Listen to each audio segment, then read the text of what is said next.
తాపత్రయాగ్ని సంతప్త సమాహ్లాదన చంద్రిక.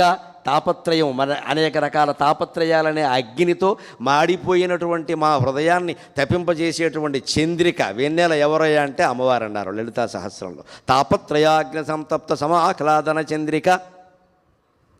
అలాంటిది తపస్సు ఈయన చేసింది.